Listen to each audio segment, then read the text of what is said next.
Dan kalau kita lihat keterlibatan anak muda kan banyak sekali nih Bang Zul di event internasional, mulai dari MotoGP, MXGP, Shell Eco, pokoknya banyak banget kegiatan yang dilaksanakan di Nusa Tenggara Barat. Kenapa sih perlu dan pentingnya anak muda dan juga dilibatkan di dalamnya di event-event internasional ini? Kenapa?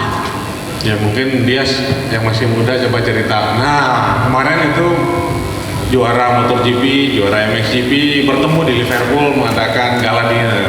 Nah Dias kebetulan hadir mewakili MXGP Indonesia, mewakili kita, dan alhamdulillah walaupun daerah kita terpencil, kita mendapat 2 penghargaan prestigious internasional. Dan itu bukan karena kami yang tua-tua ini, yang muda-muda ini, yang menurut saya ini bisa mereka menjelaskan, karena yang tahu kebutuhan anak-anak muda itu apa. Nah nanti juga saya minta tolong pada teman-teman, karena sekarang tiket MXGP itu sudah bisa dibeli online. Nah pengalaman saya 2 kali menyelenggarakan MXGP di Indonesia itu, di Sumbawa dan di Lombok, tidak gampang masyarakat NTB itu mau beli tiket. Bukan karena nggak mampu, tapi kalau dikasih hadiah sama gubernur lebih bagus, dikasih hadiah sama kepala OPD lebih bagus ketimbang beli sendiri. Nah, jadi ini jadi tantangan. Nah saya nggak mau orang nggak mau membuat event di NTB ini, karena kok dia di sosial media atau di online penjualan kok baru 4 orang yang beli. Nah ini mesti dicari cara. Mungkin dia bisa cerita tentang anak muda. Baik, terima kasih Pak. Mungkin sedikit kemarin waktu bulan Desember kesempatan untuk ke United Kingdom. Di sana itu sungguh pengalaman yang luar biasa Pak, karena kita berkumpul dengan organizer seluruh dunia, bukan hanya organizer MXGP tapi juga organizer yang MotoGP, seluruh kejuaraan motor. Dan di situ kita lihat bahwa hampir seluruhnya organizer itu adalah orang-orang yang sudah berumur, mungkin bukan tua ya Pak, tapi berumur. Jadi mereka kaget sekali saat saya pertama kali bilang bahwa usia saya masih 25 tahun, dan juga waktu itu saya berkesempatan hadir bersama Mas Ihsan.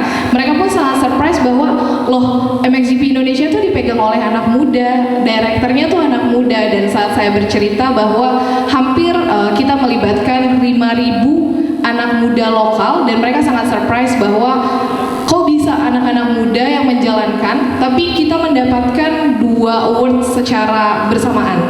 Jadi kalau sebagai background, MXGP itu hanya memberikan 4 awards untuk seluruh organizers di seluruh dunia, dari berbagai negara, 16 negara kalau nggak salah ya, benar 16 negara, itu hanya 4 awards, dan 2 itu diboyong oleh Indonesia. Sebuah prestasi ya, karena tahun pertama di 2022 itu kita mendapatkan 1 awards, dan 2023 kita mendapatkan 2 award. Semoga tahun ini bisa mendapatkan 3 ya Pak.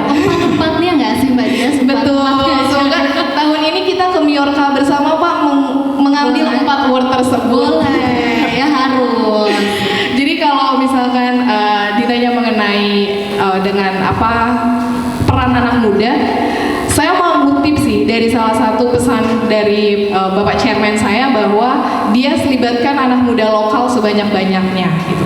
Itulah yang kenapa salah satu persyaratan dalam volunteer kami pun maksimal usia itu 30 tahun.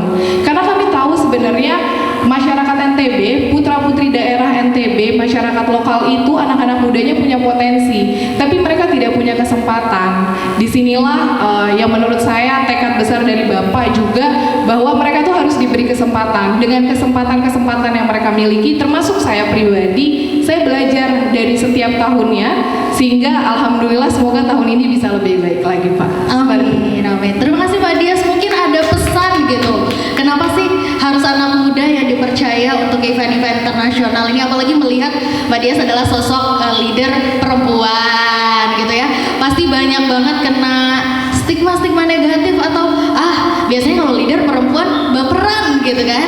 Mungkin ada pesan khusus dari Mbak Dias selaku project director udah 2 tahun, sekarang tahun ketiga, dan masih bisa menjabat sebagai project director MXGP di tahun ketiga. Stigma itu pasti ada, setiap tahunnya selalu dinamis sekali ya, apalagi kita berhadapan event motocross itu kan idealnya itu laki-laki. Tentunya pembalap semua hampir laki-laki karena kita belum bisa membawa WMX ke Indonesia. Semoga tahun depan kita bisa membawa women motocross ke Indonesia gitu. Stigma itu pasti ada sih Mbak Yulia dan selalu saya hadapi setiap tahunnya. Tapi gimana kita bisa membawa diri kita untuk bisa menghadapi hal tersebut gitu loh. Mungkin kalau misalkan pesan untuk anak muda adalah jangan pernah takut untuk mencoba. Karena saya sendiri pun tahun pertama saat diberi Sangat takut, tahun pertama sangat sangat takut saat diberikan mandat oleh Bapak waktu itu untuk menjadi project director, saya maju mundur tahun pertama. Kayak bisa nggak sih ini event besar bukan main-main. Biasanya saya mentok-mentok paling event universitas, event fakultas gitu.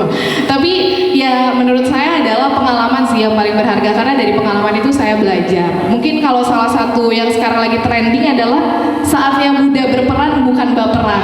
Oke.